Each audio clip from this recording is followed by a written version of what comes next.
All right, everybody, what's going on? Welcome to today's edition of Swag Talk, the show. We cover the sweat inside and out. Of course, I'm your tour guide, C. Wells, coming at you, and we're gonna recap Week 9. And yeah, I know I look rough, man. It was it was a rough weekend for my Jags, man. We took it on the chin pretty hard, and we're gonna talk about that game in a minute. But yeah, I'm here. I'm still holding it down. Hey, still issue all day. But congrats, JSU, man. Y'all did y'all thing, man. Hey, can't say nothing else, man. Saturday was great up until the game started. So I enjoyed the crowd and atmosphere. Man, the weather held off for a while, and after that it got interesting. But before we get into all of that, you can check out the socials that's on the screen down below.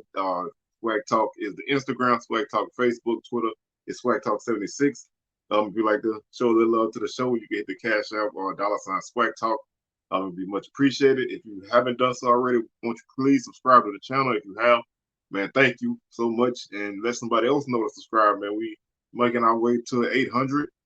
We are at almost 750, so we almost at 800, and we getting to where we want to go. So thank you so much if you subscribed, and thank you already in advance if you haven't subscribed, because I know you will after this. So like the video, share them, and hit that notification bell, man. So you can be alerted to any videos that I drop at any time.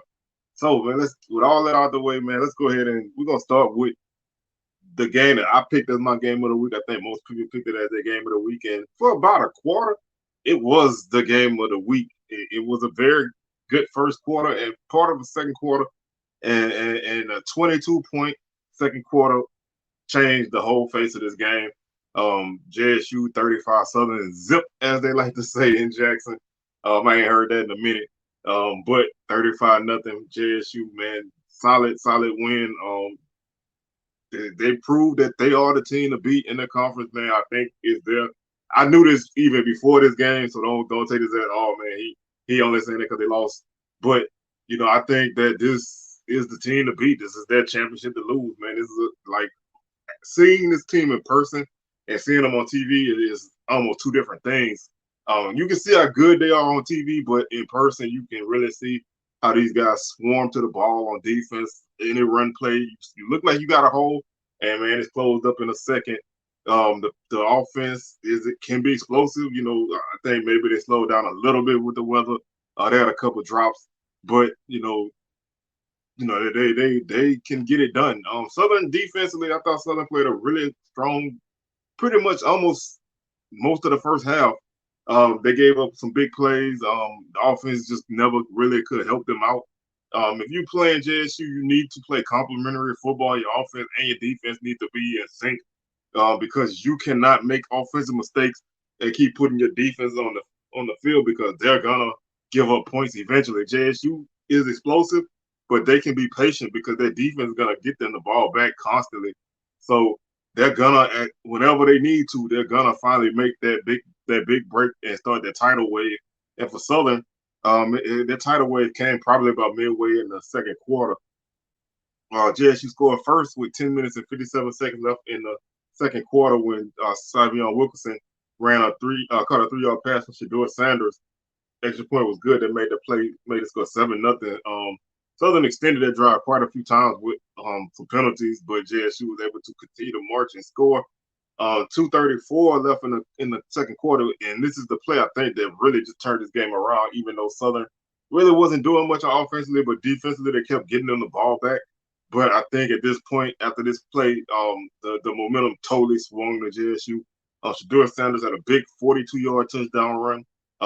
Southern got good pressure, but he was able to escape out the backside of the defense. Nobody was there. Defensive man coverage, and he basically coasted in the end zone. 42-yard run that made it score 14-0. And then the final backbreaker to me for Southern for the whole rest of the game. Scores 14-0, under a minute left. Southern finally putting together look like a decent drive. They get a nice run and they fumble. JSU gets the ball and they march down the field, and with 3 seconds left, Shedeur Sanders runs a 12-yard touchdown run, and JSU goes for 2 and gets it, made it score 22-0. And I was like, man, they really trying to get something up out of here with these 2-point conversions, and I think they really was trying to get this game out of reach, because they knew that they had to lock it down. Third quarter, the next score came with 6:24 left in the third when Wilkerson had a 26-yard touchdown run. Extra point, no good. They went for two again, didn't get it. 28-0. Then there was a weather delay because the rain, had been off and on all game. The rain was there. And finally it really kicked in heavily. Rain delay. After that, both teams kind of did what they did, and JSU got a 14-yard pass from from Andrade to Rucker. Extra point was good. That made it score 35-0, and that put the cap on the beat down really. But it was the beat down at the boombox. It was still like I said, atmosphere wise up until really most of the game. Most of the first half, I thought both crowds were electric. The energy was high on the field. It's just you cannot make mistakes against JSU, and Southern made too many mistakes. Blocked field goal, missed field goal, fumble, interception. Just you can't do that in this kind of game. And to me, and you can say what you want, but to me, JSU is the easy number one in this conference.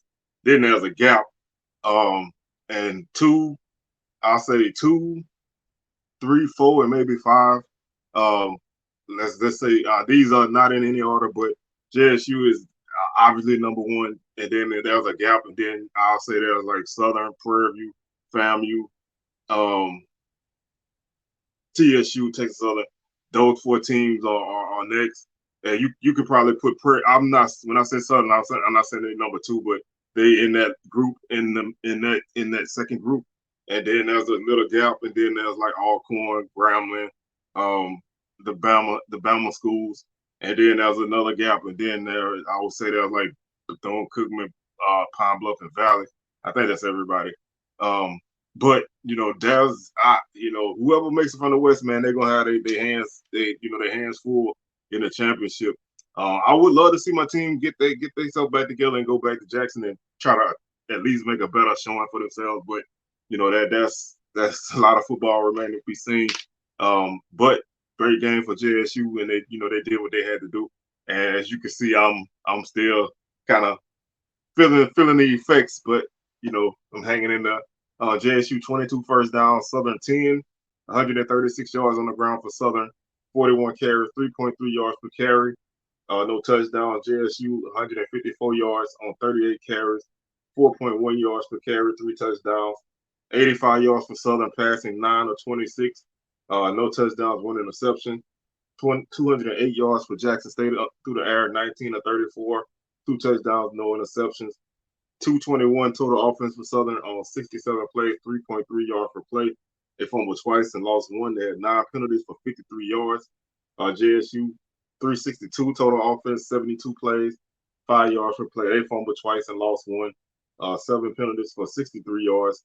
Southern 36.5 yard average per punt. JSU 30.6. Time of possession, Southern 31 minutes and 43 seconds. Southern was 3 of 18 on third down. You can't do that. 2 of 4 on fourth down. They did not get into the red zone. Obviously, they didn't score, so it don't really matter. 2 sacks for Southern. JSU 28 minutes and 17 seconds. Time of possession, JSU was 4 of 12 on third down. So JSU gave Southern plenty opportunities. They were 0 for 3 on third downs. The door was there, but JSU defense just slammed it in Southern face every time. 3 or 4 in the red zone for Jackson State. They had 3 sacks on the night, and they were 3 for 3 on extra points. Southern was 0 for 2 on field goals.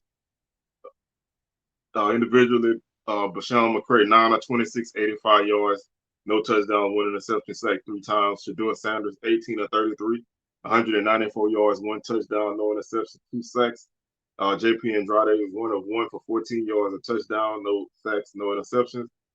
Carl Ligon, 17 carries for Southern for 66 yards, 3.9 yards per play. Gerard Sims, 1 carry for 52 yards. Kendrick Grimes, 6 carries for 11 yards. McCray, 16 carries for 7 yards. Wilkerson led JSU with 21 carries for 96 yards and a touchdown. Sanders, 8 carries for 52 yards and 2 touchdowns. Marshall, 5 for 9. Coleman, 1 for -1. Daniels, 1 for -1. Allen led Southern with 6 catches for 63 yards. Pete 1 for 9. Sims 1 for 7. Rhymes 1 for 6. Daniels led Jackson State with 5 catches for 67 yards. Coleman 3 for 36.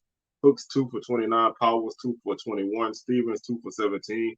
Rucker 1 for 14 and a touchdown. Buckley 1 for 13. Gaines 1 for 4. Hunter 1 for 4. Wilkinson 1 for 3. Campbell led Southern with 10 tackles. Williams with 8. Carter with 6. Johnson with 4 tackles for loss. Campbell 4.5 tackles for loss. That's a really big game for him. Lang 2 tackles for loss. Brown 1. Carter 1. Williams a half a tackle for loss. Sacks went to Campbell and Lang. Forced fumbles were by Brown and Carter. Recovery was by Gibson Perry. JSU was led defensively by Aubrey Miller. That's an NFL guy. It doesn't matter. It doesn't matter where he goes in the draft. That's an NFL guy. His name will be called in the draft. He makes plays from sideline to sideline in the backfield. He brings the pain when he comes, man. He coming with bad intentions, and he doesn't miss many tackles, if any. Miller had 9 tackles to lead the team. Brown 6, Hobson 6, Silman Craig 5, Reagan 5, Warren and Wiggins each had 4. Tackles for loss: Reagan with 3, Mercier with 1, Brown 1, Hobson 1. Brown, Mercier, and Reagan each had a sack. Forced fumbles: Miller forced 2 fumbles on the night, 1 recovered by Hunter. Interception by Shiloh Sanders. And like I said, man, this is a pretty cut and dry game. You can't make mistakes against JSU, or you're not gonna be in the game at all. I mean, they're gonna, the Southern's defense gave them, some chances, but Southern was never able to capitalize, and they never were able to keep themselves in the game. JSU did what they had to do, and they pick up their next victory. So, this is the team to beat in the SWAC, man. They're marching their way through, and they're headed to a home game in the SWAC championship, barring any kind of disastrous things that happen to them. So they should be the East Division representative. West is still murky. And speaking of the West, and speaking of being murky, Grambling blew the doors off of Alcorn, man. I mean, this to me, this was the unexpected result of the night. Not the score, not the fact that Grambling won, because that was always a chance that Grambling could win, because Grambling plays Alcorn very tough, especially at home. But the fact that Grambling jumped all over Alcorn to a tune of 28-0 at the half, and ultimately won 35-6. This was this was a surprise to me. Grambling got started scoring in the first quarter. Maurice Washington 4-yard touchdown run. Extra point good, 7-0. Chance Williams 1-yard touchdown run, 14-0 after the extra point. That was also in the first quarter. Second quarter, Myron Stewart 68-yard pick 6 for Grambling.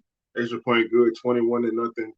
Julian Calvez 2-yard run for Grambling. Extra point good. That made us go 28-0.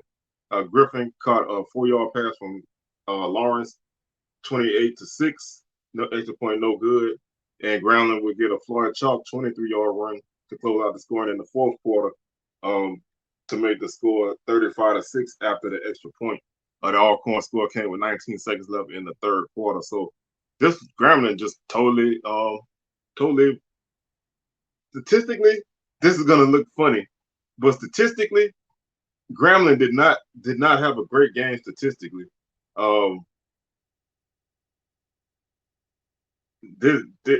don't know if this box score is right, but statistically, this doesn't look like Grambling had that great of a game. Like I said, I didn't have a chance to watch this game because last night after I got home from Jackson, I was like not in the mood to watch any football, so I didn't have a chance to watch any of this game. So I'm kind of just going off the box score. But I want to double check this box score, because that just doesn't, statistically and score wise, this game doesn't match up at all. I want to make sure that I'm at least close to being accurate as I can. So let me check the box score over here. And yep, statistically, Grambling, I don't know how they did it. 21 first downs for Alcorn, 10 for Grambling. 176 yards on the ground for Alcorn, 52 carries, 3.4 yards per carry. Grambling, 114 yards on the ground, 25 carries, 4.6 yards per carry. They had 4 touchdowns on the ground. Alcorn 13 of 25 passing, 136 yards, 1 touchdown, and 2 interceptions. 95 yards through the air for Grambling, 10 of 21 passing, no touchdowns, no interceptions. 312 total offense for Alcorn, 77 plays, 4.1 yards per play. They fumbled once and lost it, so 3 turnovers definitely did Alcorn in. That's the second week they had 3 turnovers in a game. The 3 losses, they turned the ball over 7 times. 209 total offense for Grambling, 46 plays, 4.5 yards per play, 9 penalties for 75 yards, 24.6 yards per punt for Alcorn. And special teams continues to kill Alcorn. 38.8 yards per punt for Prairie View. Excuse me, for Grambling. I'm looking ahead to next week. 38.8 for Grambling per punt. 37 minutes and 12 seconds time of possession for Alcorn. 6 of 15 on third down, 1 of 4 on fourth down, 1 for 2 in the red zone. They had 2 sacks, 0 for 1 on extra points.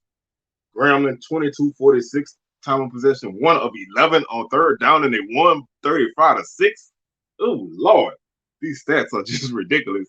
2 of 2 on fourth down, 3 sacks, 3 of 3 in the red zone, 4 sacks for Grambling, and they were 5 of 5 on extra points. I just looking at the drive chart. Grambling got their first score after Alcorn fumbled the ball. Alcorn punted to Grambling. Then they got their second touchdown. They only had to go 16 yards on their first drive on their second touchdown. Alcorn threw an interception, and Grambling was able to run it back for a touchdown. Let's see, Alcorn will turn the ball on downs at the Grambling 36, and then Grambling would drive 64 yards for that touchdown.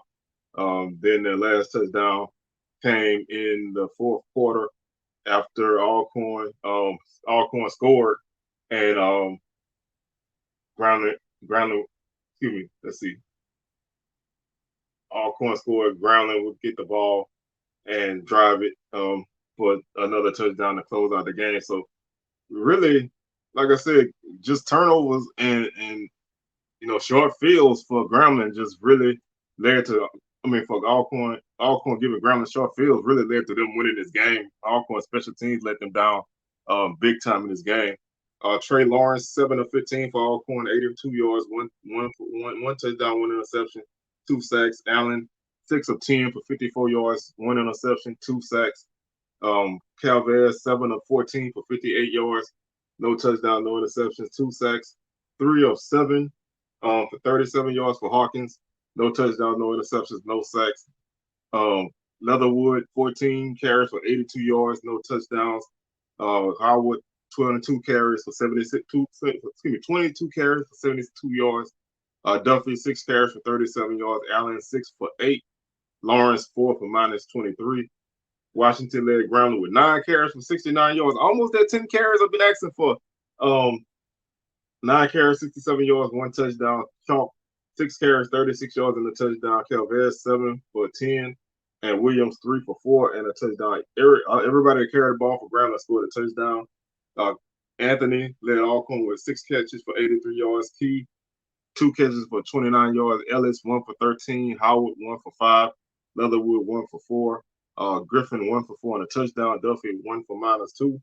Wilson led Grambling with 3 catches for 37 yards. Bean, 2 for 30.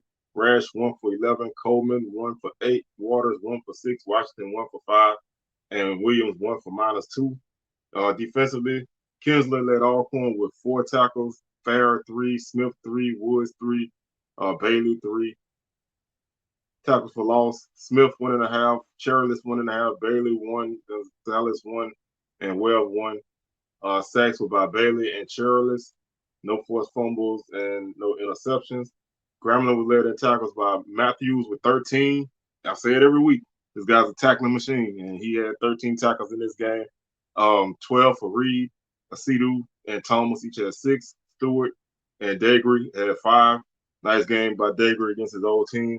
2.5 tackles for loss for Cedu, two for Lewis Matthews, one for Green, 1.5 for Green, 1.5 for Powell. Lee and Richardson each had one.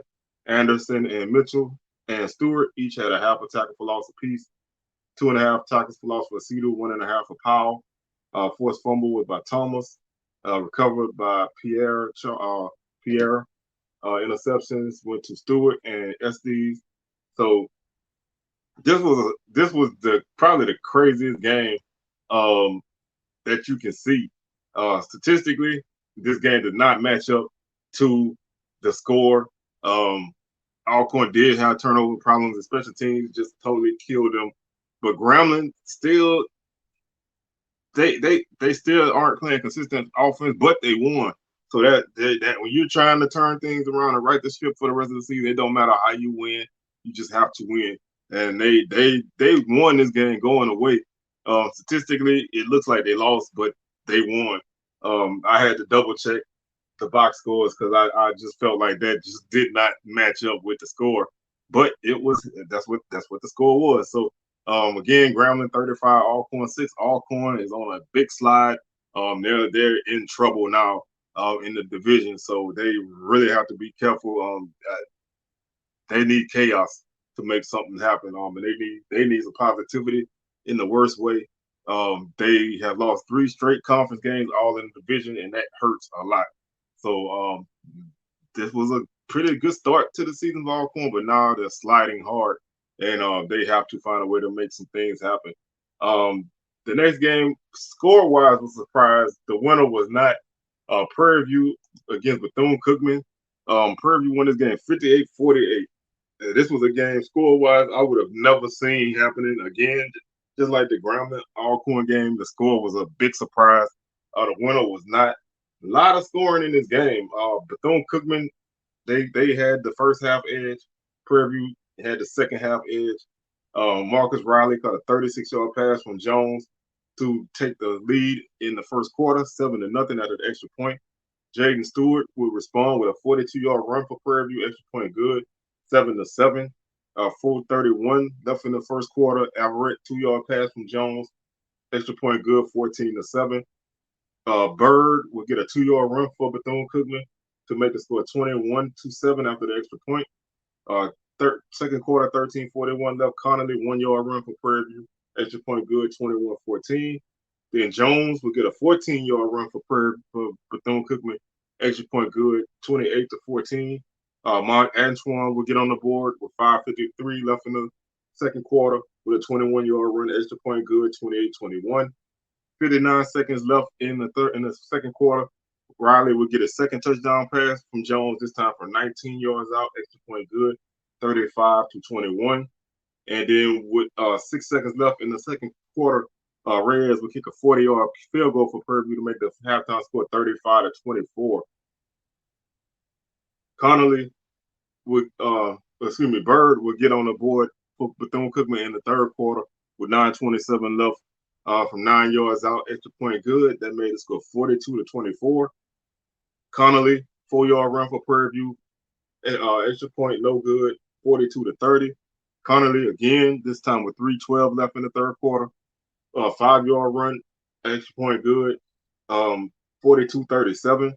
13:54 left in the fourth quarter. Connolly again from 1 yard out, 42-44 after the extra point. So the Panthers come back and take the lead. They score 3 consecutive touchdowns to give themselves the lead. Bird would give Bethune-Cookman back the lead with 9:05 left in the game with a 11-yard run, extra point no good, 48-44. Stewart would get Prairie View the lead back with 6:24 left in the game with an 11-yard touchdown run. Extra point good, 51-48. And then with 59 seconds left to go in the game, Bryce Turner will get a 21-yard fumble return for Prairie View to put the cap on this game and make the score 58-48. And Prairie View gets out of there with a very high scoring game, man. Way more high scoring than I ever expected.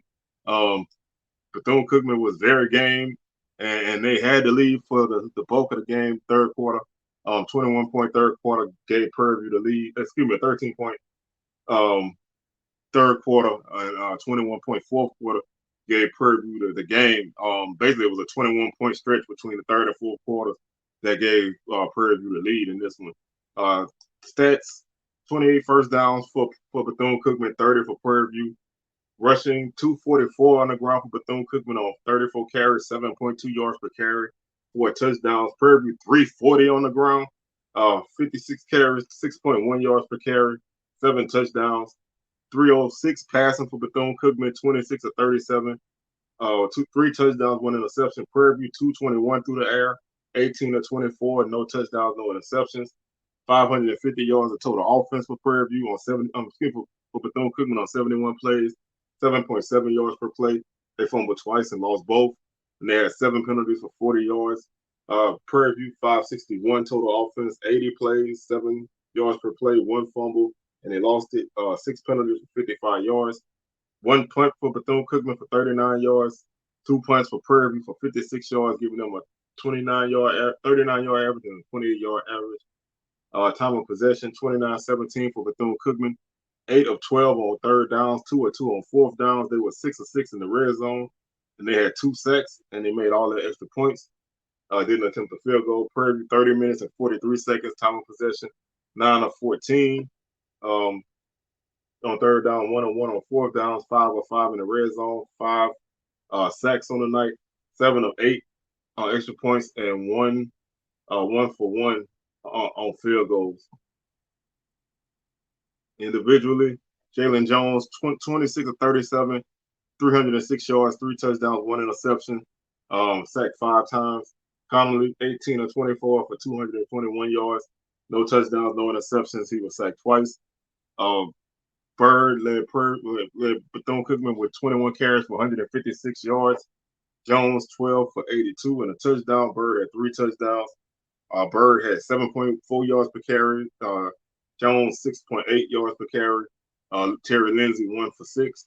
Stewart led Prairie View with 21 carries for 140 yards and 2 touchdowns. Averaged 6.7 yards per carry. Connolly, 24 carries, 133 yards and 4 touchdowns. 5.5 yards per carry. Antoine, 9 carries for 45 yards and a touchdown. He averaged 5 yards per carry. Wisham, 1 for 19. Goodwater, 1 for 3. Riley led Bethune-Cookman with 9 catches for 167 yards and 2 touchdowns. Powell, 4 for 54. Everett, 6 for 48 and a touchdown. Bird, 4 for 16. Allen Johnson, 2 for 14. Reed, 1 for 7. Collier Ricks led Prairie View with 3 catches for 67 yards. Howard, 3 for 57. Heron, 4 for 46. Jones, 4 for 25. Stewart, 1 for 18. Goodwater, 2 for 4. Kobe Washington, 1 for 2. Tackles, Rosendo led Bethune-Cookman with 14 tackles. Eford, 13. Blake, 9. Ratliff, 9. Loving, 8. Hampton, 7. Cunningham, 6. Tackles for loss, Wilson, 2. Hampton, 1. Eford, 1. Loving, 1. Sacks went to Wilson and Loving. They each had 1. Forced fumble was by Oliver. Recovered by Rosendo Lewis. No interceptions. The Panthers were led by Presley with 10 tackles, Johnson with 9, Turner with 8, Jackson and James with 6, Victorian and Lewis with 5, Evans 4. Tackles for loss, 1.5 for Presley, 1 for James, 1 for Johnson, 1 for Evans, 1 for Green. Ray, Lewis, McHaney, they each had a half a tackle for loss apiece. Sacks went to Presley, James, Johnson, and Evans, and Green. They each had 1 sack apiece. Forced fumble by Presley and Smith. Recoveries by Turner, who returned his for a touchdown, and Schenkel also had a fumble recovery. Interception by Presley. So Presley had a hell of a game. 10 tackles, 1.5 tackle for loss, 1 sack, 1 forced fumble, and 1 interception. That's a great game for him defensively. So this was a very high scoring game. Both teams offensively came to play. Prairie View's defense finally kind of caught up to Bethune-Cookman in the second half. Prairie View's offense caught fire in the second half, and they were able to pick up the victory. That's homecoming. Picked up a homecoming victory. So we're gonna stay in Texas, and we're gonna stay on homecoming, and we're gonna talk TSU over Lincoln. by a score of 37-2. Score, like I said, once we go through the numbers, I'll determine a little bit more. But score wise, this was a little bit of a surprise. I know this team got blown out pretty badly by most teams, and TSU was able to get the victory, get out of there, and get ready for SWAC play again. TSU scored first when Shane caught a 21-yard pass from Andrew Body, 7-0. Then Lincoln got the safety with 6:02 left in the first quarter. 2:18 left in the second quarter. Falkenberg 33-yard field goal for TSU, 10-2. Tucker 33-yard pick six for TSU, extra point good, 17-2. That was your halftime score, 17-2. Third quarter, 5:35 left in the third. Howard 3-yard run for TSU, extra point good, 24-2. Harris 7-yard run for TSU, extra point was blocked, 30-2. Was our score that came with 14:53 left in the fourth quarter.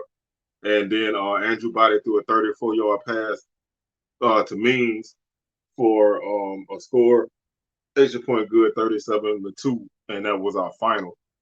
Statistically, Lincoln 12 first downs, TSU 18, 188 on the ground for Lincoln, 55 carries, 3.4 yards per carry, no touchdowns. TSU 165 on the ground, 32 carries, 5.2 yards per carry, 2 touchdowns. Lincoln 45 yards passing, 7 of 18. No touchdowns, 2 interceptions. TSU 209 passing, 13 of 27, 2 touchdowns, no interceptions. 233 total offense for the Oaklanders. 73 plays, 3.2 yards per play, 1 fumble. They didn't lose it. They had 18 penalties for 186 yards. 374 total offense for TSU. 59 plays, 6.3 yards per play. They fumbled 3 times and lost all 3. And they had 9 penalties for 98 yards. So pretty sloppy game for TSU, but they were able to make it through. 10 points for Lincoln, 32-yard average. TSU punted 3 times for a 42-yard average. Time of possession, Lincoln 39-55, 5 of 20 on third downs, 2 of 4 on fourth downs. No red zone attempts. They had 1 sack, no field goals attempted, no extra points attempted. TSU 16 minutes and 44 seconds time of possession, 4 of 10 on third downs, 0 for 2 on fourth downs. They had 3 or 5 in the red zone, and they had 2 sacks, 4 or 5 on extra points, and 1 for 2 on field goals. Like I said, it seemed like TSU left some points on the field, but they were able to make it through. Rhett Riley, 7 of 17 for Lincoln for 45 yards, no touchdowns, 2 interceptions, and 1 sack. Andrew Body, 10 of 21, 177 yards, 2 touchdowns, no interceptions, 1 sack. Hill, 3 of 4 for 32 yards, no touchdowns, no sacks, no interceptions. Gordon, 0 for 2. Elijah Holmes led Lincoln with 18 carries for 95 yards, 5.3 yards per carry. Way, 19 carries, 90 yards, 4.7 yards per carry. Sango Wale, 11 yards on 9 carries. Walker, 2 carries for 7 yards. Scott, 1 for 4. TSU was led by Owens with 11 carries for 18 yards. Harris, 7 for 37 and a touchdown. Howard, 4 for 34 and a touchdown. Body, 4 for 22. Ford, 5 for 15. Sango Wale led Lincoln with 2 catches for 14 yards. Anglin, 2 for 12. Number 12, 1 for 8. Walker, 1 for 6. And Daly, 1 for 5. Mitchell led TSU with 2 catches for 59 yards. Means, 1 for 34 and a touchdown. Masters, 2 for 27. Shane, 3 for 25 and a touchdown. Charlo, 2 for 19. Harris, 1 for 18. Howard, 1 for 14. Sims, 1 for 13. Tackles, Lincoln was led by Jenkins and Patterson with 7. Gatewood with 5. McGee with 4. Tackles for loss, McGee 1. Moreland 1. Lockett 1. Patterson and Gatewood each had half a tackle for loss apiece. Sacks were by Patterson and Gatewood. They each had a half a sack apiece. Forced fumbles were by McGee, Jenkins, and Arnold. Recoveries were by McGee, Arnold, and Williams.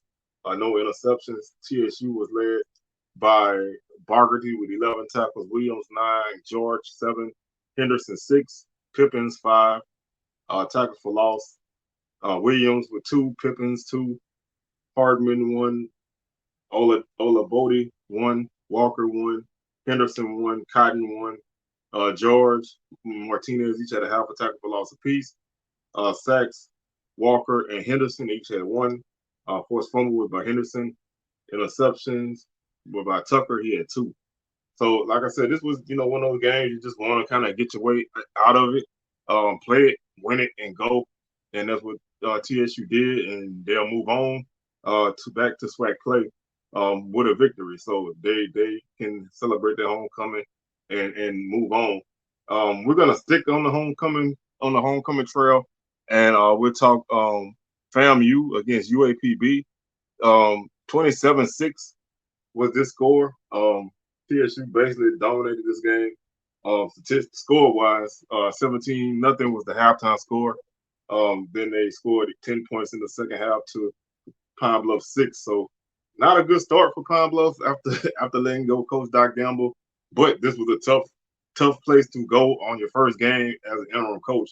So Golden Lions, dropped this one. Xavier Smith caught a 16-yard pass from Musa in the second quarter with 13-12 left. Extra point was good. That made the score 7-0. Pruitt, 11-yard pass from Musa with 5:23 left in the second quarter, 14-0 was the score there. Romo Martinez would get an extra field goal for 20 yards with no time left in the second quarter, make the halftime score 17-0. Sharif caught a 44-yard pass from Musa, 24-0 after the extra point. That came with 11:27 left in the third. 24-0 at that point. Pine Bluff will get a Henderson pick 6 with 12:45 left in the game. That made the score 24-6. Extra point no good. Romo Martinez, 47-yard field goal for FAMU with 4:12 left in the game to make the final score 27-6. Statistically, the Golden Lions 12 first down, the Rattlers 29, 20 yards rushing for Bethune-Cookman. FAMU totally shut down the run game. 17 carries, 1.2 yards per carry. FAMU 201 on the ground. I've said if they want to have a good game running, this was the team to do it against. 201 on the ground, 39 carries, 5.2 yards per carry. No touchdowns. 173 through the air for the Golden Lions, 21 of 40. No touchdowns, 1 interception. 297 through the air for FAMU, 25 of 38. They threw 3 touchdowns, but they also threw 3 interceptions. So that that can hurt you in another game. Against Pine Bluff, it didn't hurt at all. 193 yards total offense for the Golden Lions on 57 plays, 3.4 yards per play. They had 1 fumble and didn't lose it, and 4 penalties for 30 yards. 498 total offense for the Rattlers. 77 plays, 6.5 yards per play. They fumbled once and lost it. So 4 turnovers in this game for FAMU. They, like I said, this was kind of a sloppy game for them. This is probably the team you want to, if you're going to be sloppy, it's probably this game. They had 8 penalties for 63 yards, 40.7 yard average on points for Pine Bluff, 1 point for 55 yards for the Rattlers. Time of possession, 23-47 for the Golden Lions, 5 of 15 on third downs, 1 of 1 on fourth downs, 0 for 2 in the red zone, and they had 1 sack on the night, no extra points, and 0 for 1 on field goals. FAMU, 36 minutes and 46 seconds time of possession, 7 of 13 on third down, 2 of 2 on fourth downs, 3 of 4 in the red zone, 3 sacks, 3 of 3 on extra points, and 2 of 3 on field goals. Individually, Skylar Perry, 21 of 38 for the Golden Lions, 173 yards, no touchdowns, 1 interception, and 3 sacks. Ellis 0 for 1 passing. Musa, 25 of 37 for 297, 3 touchdowns, 2 interceptions, and 1 sack. Xavier Smith 0 for 1 with an interception. Britton, 12 carries for 30 yards. Had a longer 9, so really good job by FAMU for locking down the run game. Rogers 1 for -3, Perry 4 for -7. Davis 18 carries for 108 yards for the Rattlers. average 6 yards per carry. McLeod 9 for 49, 5.4 yards per carry. Jennings 6 for 29. Musa 5 for 16. Sheree 1 for -1.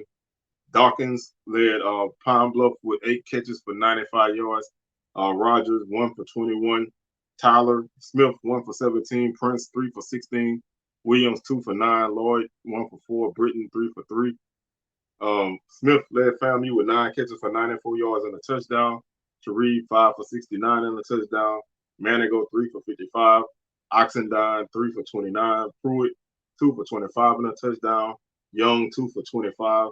Sanders 1 for 0 tackles. Dozier led Pine Bluff with 8 tackles. Jones and Williams each had 5, along with Ewell. He had 5. Woods and Seward and Smith and Henderson and Gray, they each had 4 tackles for loss. Gray 3 tackles for loss. Fleming, Dozier, and Woods each with 1. Smith, Farwick, and Akins, along with Prater, they each had a half a tackle for loss. The sack was by Fleming. Forced fumble was by Fleming, and he recovered the fumble. Interception was by Seward with 2 and Henderson with 1. Morgan, 6 tackles for FAMU. Cheney, 6 tackles. Bowler, 3. King, 3 tackles for loss. Land, 2. Major, 2. King, 1.5. Bowler, 1. And they had a team sack. Cooks with 1. Cheney 1. And this tackle for loss. Cheney 1 tackle for loss. Griffey 1 half a tackle for loss. Sacks went to Land with 2 and Cooks with 1. Forced fumbles, none. Interception was by Bowler, Kendall Bowler with the interception. So, like I said, just pretty bottom numbers bottom numbers game for FAMU. Those turnovers kind of, aren't something that you want, but they were able to withstand those turnovers and win this game pretty much going away. The last game of the week is the Magic City Classic. Bama State picks up the victory 24-17. This was a game that was pretty tight most of the way. A&M led the game 14-3 at the half. Alabama State would score 21 points in the second half to 3 for the Bulldogs, and that would give them the victory. And they break that Bama A&M winning streak. So Coach Robinson gets his first Magic City Classic victory in his first game coaching in the Magic City Classic. So that's a big thing for him. Alabama State will get the scoring started first with Jaden John kicked a 49-yard field goal with 47 seconds left in the first quarter. Made it score 3-0. Isaiah Cox, a 2-yard pass from Quincy Casey, give the Bulldogs the lead 10:03 left in the second quarter, 7-3 after the extra point. Irby, a 6-yard pick six for the Bulldogs, extra point good, 14-3. Johnson will catch a 9-yard pass from Davis to make the score 14-10 after the extra point. Hornets with trail. That was in the third quarter. Like I said, halftime score 14-3. Merritt, that should be second quarter. Halftime score is no. They got never mind. I'm looking at stuff crazy. Never mind, it's my fault. Merritt would get a 4-yard touchdown run for the Hornets in the fourth quarter with 13:56 left, 17-14 after the extra point. Barbosa would kick a field goal for the Bulldogs to tie the score at 17. That came with 6:06 left in the game. And then Hickson will catch the winning score for the Hornets with a 23-yard pass from Davis. Extra point good, 24-17. Let's take a look at what Alabama State did with their final drive after that score. They would get the ball at their own 30. Casey would run for 5 yards to Alabama A&M 35. Second and 5, he would complete an 18-yard pass to Gardner to the Alabama State 47. He would get a 16-yard pass to Cameron Young down to the Bama State 31. Then he would complete a pass to Hambrick to the Bama State 25. Casey would run 3 yards to the Alabama State 22. He would complete a pass to Gardner for a loss of 4 back to Alabama State 26. Casey would complete a pass to White for 17 yards down to the Bama State 9. And then first and goal, incomplete pass. Second and goal, they would complete a pass to Young for 5 yards down to the Alabama State 4. And that would be the end of the game. So they basically, honestly, got down to the 4-yard line and had a chance to tie this game up, maybe score and get the 2 and win. So this really came down to the very end. They just ran out of time because they had third and goal at the 4, and they just ran out of time. So really good game. I mean, this is what, Magic City Classic is typically always entertaining. I thought the score would be a lot higher than it was because I thought it was just be one of those crazy type of games. But salute to the Hornets for picking up that victory. 15 first downs for the Hornets, 14 for the Bulldogs. 75 yards rushing for the Hornets on 34 carries, 2.2 yards per carry, 1 touchdown. 66 yards for the Bulldogs on 32 carries, 2.1 yards per carry, no touchdowns. 140 yards passing for the Hornets, 11 of 25, 2 touchdowns, 1 interception. 239 passing for the Bulldogs, 20 of 29, 1 touchdown, no interceptions. 215 total offense on 59 plays, 3.6 yards per play. They fumbled once and didn't lose it. They had 16 penalties for 145 yards. That's just, you can't have that. 305 for the Bulldogs, 61 plays, 5 yards per play. They fumbled twice and lost 1. And they had 10 penalties for 90 yards. This game had a lot of penalties. 7 punts for the Hornets for 39.1 yard average. 5 punts for the Bulldogs, 37-yard average. 32 minutes and 2 seconds for the Hornets on time of possession. 6 of 14 on third downs, 0 for 0 on fourth downs. They had 2 for 2 in the red zone and 3 sacks. 3 for 3 on extra points and 1 of 1 on field goals. 27-58 time of possession for the Bulldogs, 2 of 3 on third down, 3 of 4 on fourth down, 2 of 3 in the red zone. They had 2 sacks, 2 of 2 on extra points, and 1 for 2 on field goals. Individually, Davis, 11 of 25, 140 yards, 2 touchdowns, 1 interception, 2 sacks. Casey, 16 of 21, 217, 1 touchdown, no interception, 3 sacks. Langford, 4 for 7, 22 yards, no interception, no sacks, no touchdowns. Howard led Alabama State with 6 carries for 29 yards. Merritt, 7 for 17 and a touchdown. Dunn, 4 for 15. Davis, 15 carries for 13 yards. Let, 2 carries for 1 yard. Eaglin, 21 carries for 68 yards for the Bulldogs.